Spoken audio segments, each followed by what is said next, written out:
Leaders Eat Last by Simon Sinek explores the profound impact of empathetic leadership, emphasizing how great leaders prioritize the well-being of their team, fostering trust, and creating a supportive work environment where everyone can thrive. Sinek's book serves as a compelling guide for cultivating a strong, collaborative organizational culture. Let's get into it. When people have to manage dangers from inside the organization itself becomes less able to face the dangers from outside. Captain Mike Drowley and his wingmen provided air cover for a team of 22 men who were operating deep inside enemy territory and had just captured a high-value target HUVD. The team needed to escort the HUVD to a safe house, but they must go through a horde of terrorists in a deep valley in a mountainous part of Afghanistan. They were trapped. The cloud cover was thick, and no one in the right senses would fly in a tent through that kind of cloud. Except for Johnny Bravo, the nickname Captain Drowley was given. His courage and empathy on that August night made the difference for the 22-man team. All of them got home alive. Empathy is what drives great leaders to do the things they do. Most folks want to be recognized when they pull off heroic acts, but people like Johnny Bravo have a culture of sacrifice and service, which makes them see themselves as just pieces of a much bigger puzzle. The knowledge that others would do the same for you is what drives most people to give their best and even risk their lives for the good of the organizations that they work for. Leaders must learn to provide cover from above, and the people on the ground must look out for each other if any organization hopes to become exceptional. Recognize that employees are human too, and listen to them. Your employees will work without coercion and work together to advance the company when they feel valued too. Truly human leadership protects an organization from the internal rivalries that can shatter the culture of trust in cooperation. Returning from work, feeling inspired, safe, fulfilled, and grateful as a natural human right to which we are all entitled, and not a modern luxury that only a few lucky ones are able to find. Leaders should be responsible for the lives of their employees. Every single employee is someone's son or someone's daughter. Like a parent, a leader of a company is responsible for their precious lives. Leaders of organizations who create a working environment better suited for how we are designed do not sacrifice excellence or performance simply because they put people first. Quite the contrary. These organizations are among the most stable, innovative, and high-performing companies in their industries.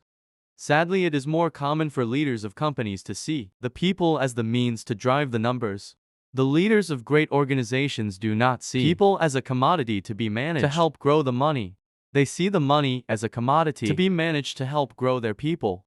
When there is a sense of belonging, of shared values, and a deep sense of empathy, there will be trust, cooperation, and problem-solving will come naturally. Letting someone into an organization is like adopting. Child leaders must create a circle of safety, where the child employee feels protected from dangers outside the circle. The circle of safety must continue to grow larger. The smaller the circle of safety, the more susceptible the organization becomes to dangers outside. Where there is no circle of safety, paranoia, cynicism, and self-interest prevail. The whole purpose of maintaining the circle of safety is so that we can invest all our time and energy to guard against the dangers outside. Misery may love company, but it is companies that love misery that suffer the most. People need to feel safe at work. More importantly, people need to love their work. Our ability to provide for our kids, make ends meet, or live a certain lifestyle sometimes comes at the cost of our own joy, happiness, and fulfillment at work. Much of the stress and anxiety people feel at work is due to weak management and leadership rather than the work we do. Knowing that there are people at work who care about how we feel reduces our stress levels. According to a Gallup poll conducted in 2013 called State of the American Workplace, when our bosses completely ignore us, 40% of us actively disengage from our work. If our bosses criticize us on a regular basis, 22% of us actively disengage. Meaning even if we're getting criticized, we are actually more engaged simply because we feel that at least someone is acknowledging that we exist. And if our bosses recognize just one of our strengths and reward us for doing what we're good at, only 1% of us actively disengaged from the work we're expected to do. Added to the fact that people who go to work unhappy actually do things, actively or passively, to make those around them unhappy too. And it's amazing that anyone gets anything done these days. Decades ago, scientists in Britain set out to study the link between employees' place on the corporate ladder and stress, presumably in order to help executives deal with the toll stress was taking on their health and their lives. known collectively as the Whitehall Studies. The study's findings were both astounding and profound. Researchers found that workers' stress was not caused by a higher degree of responsibility and pressure usually associated with rank. It is not the demands of the job that cause the most stress, but the degree of control workers feel they have throughout their day. It's possible, in other words, that the feeling of being in charge of one's own life more than makes up for the greater amount of responsibility that accompanies higher runs on the social ladder, wrote Max McClure of the Stanford News Service in announcing the findings. Creating circles of safety, taking responsibility rather than blaming others, and coming together to achieve a greater good can help solve the problems of stress, insecurity, and misery that the devil, the workplace, some things in our biological framework can also serve as powerful forces to help us with these problems. A sense of community and certain chemicals are the forces that drive most of our actions and feelings. When we feel like we belong to the group and trust the people with whom we work, we naturally cooperate to face outside challenges and threats. When we do not have a sense of belonging, however, then we are forced to invest time and energy to protect ourselves from each other. And in so doing, we inadvertently make ourselves more vulnerable to the outside threats and challenges. One of the things that make us superior as Homo sapiens is the neocortex, our complex, problem-solving brain, which gives us the ability for sophisticated communication. Our success as a species was not luck, it was earned. We worked hard to get to where we are today, and we did it together. We're built to work together. We are at a deeply ingrained and biological level social machines. And when we work to help each other, our bodies reward us for our effort so that we will continue to do it. There are 4 basic chemicals in our body that are responsible for our positive feelings. These happy chemicals are endorphins, dopamine, serotonin, and oxytocin. They are not just feel-good chemicals, but they are essential to our survival. Endorphins and dopamine are selfish chemicals because they get us to where we need to go as individuals. 15 dopamine is the happy chemical that is released when you seek reward from your environment. It provides the motivation to go for things that are rewarding. You work so that you can be rewarded with food. The motivation to do that work comes from dopamine when physical pain is involved. Another happy chemical, endorphin, sets into action. It seeks to numb the pain so that you can continue to your goal. Endorphins were a survival strategy for our ancestors. When an athlete surpasses their limit, there is a rush of endorphins that makes them feel like superhumans for one brief moment instead of feeling zoned.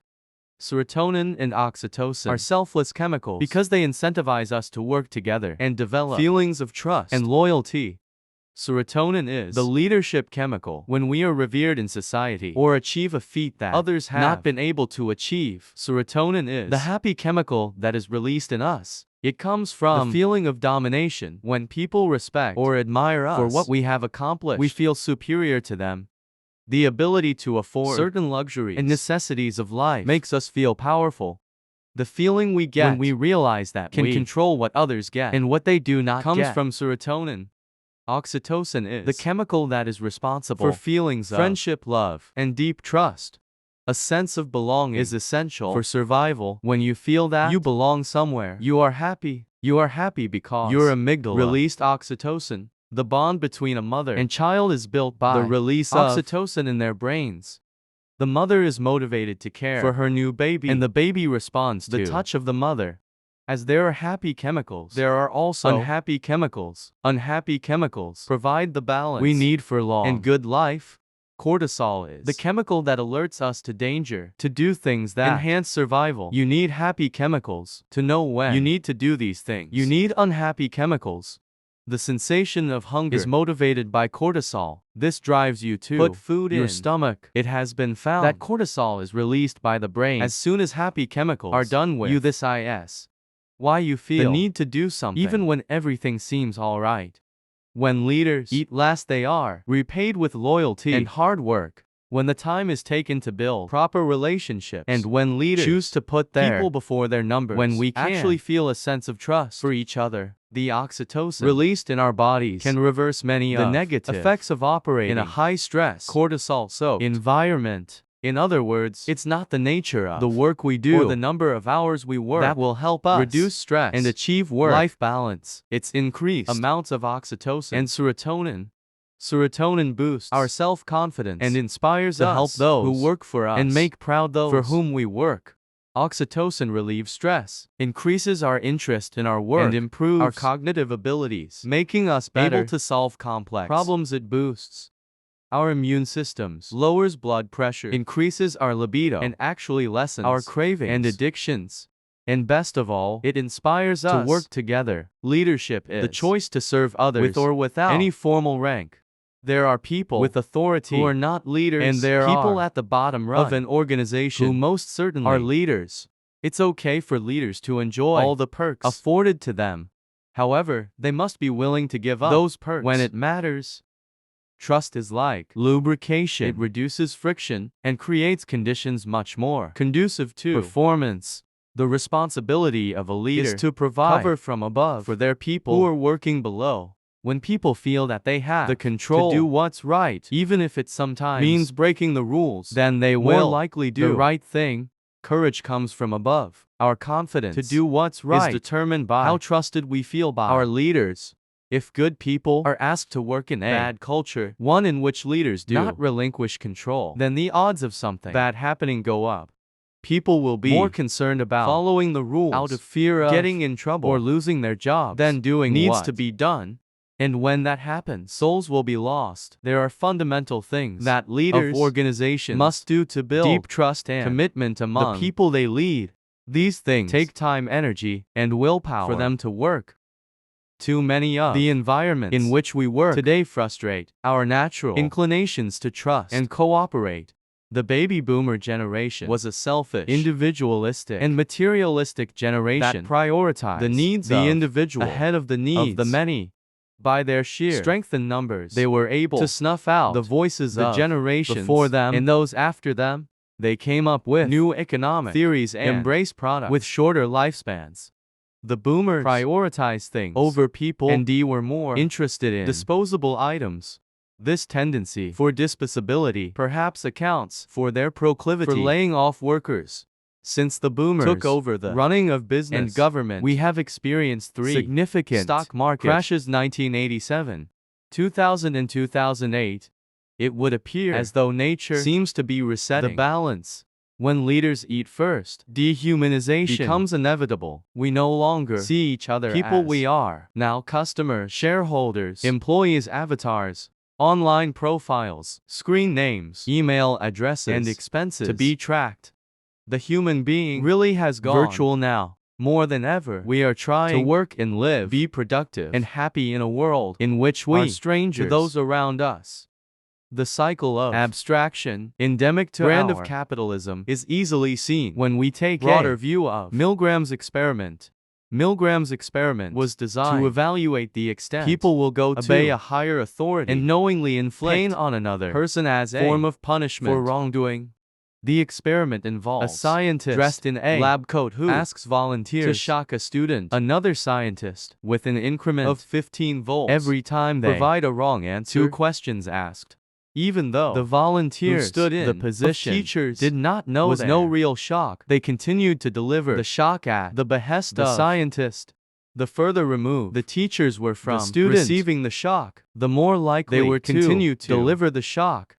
This kind of abstraction is similar to what happens in most offices and companies today. The bigger companies get, the more physical distance is created between top management and the people who work in the company. People become reduced to just numbers in a report, and it becomes much easier to make decisions that may impact people negatively. Businesses need to hold themselves to a higher moral standard rather than just trying to spot loopholes in the rules and evade responsibility. The standards for doing business today seem to be exploiting the loopholes until the rules catch up. Sometimes companies even pay lobbyists to help influence a change in the rules as social animals. Morality ought to matter to us. Despite the letter of the law, the very foundation of civil society demands that we do things that are ethical and not just legal. The moment we are able to make tangible that which had previously been a study or a chart, the moment statistic or a poll becomes a real living person, the moment abstract concepts are understood to have human consequences, is the moment our ability to solve problems and innovate becomes remarkable. The following rules might help to reduce the level of abstraction in the workplace.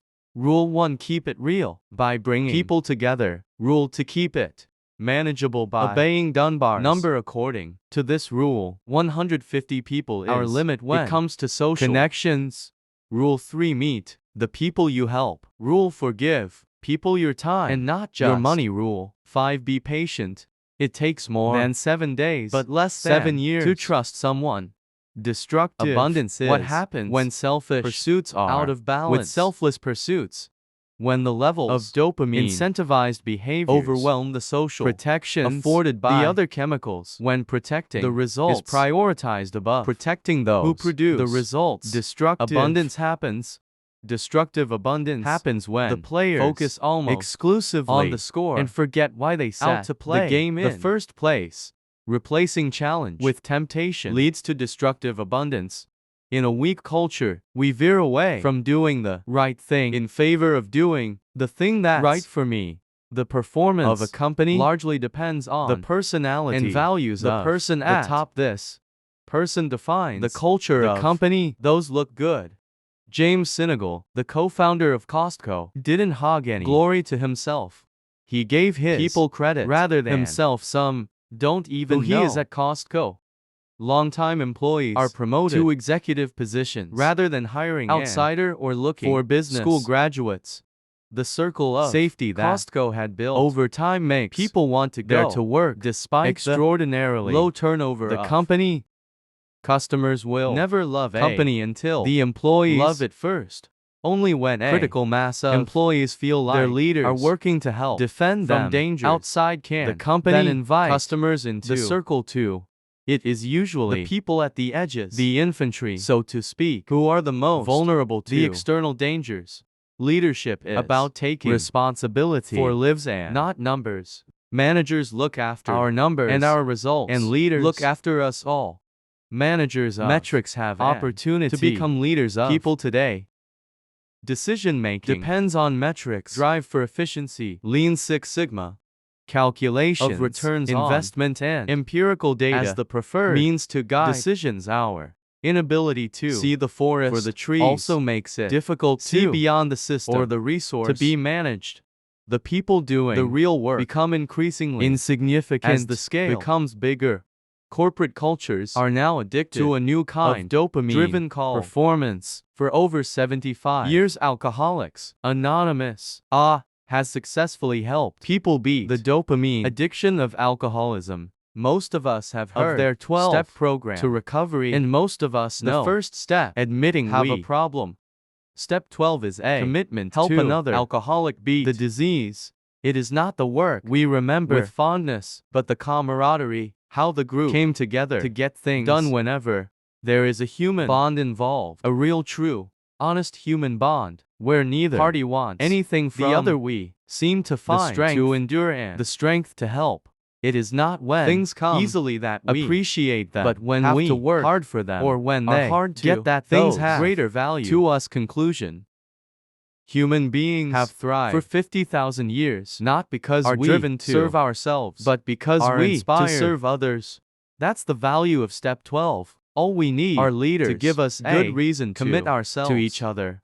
Everything about being a leader is like being a parent. It is about committing to the well-being of those in our care and having a willingness to make sacrifices to see their interests advance so that they carry our banner long after we are gone. Leadership, true leadership, is not the bastion of those who sit at the top. It is the responsibility of anyone who belongs to the group. Try this changing the culture of an organization is easier said than done. It requires being intentional. Find inventive ways of making the employees your company feel a sense of belonging and see what happens.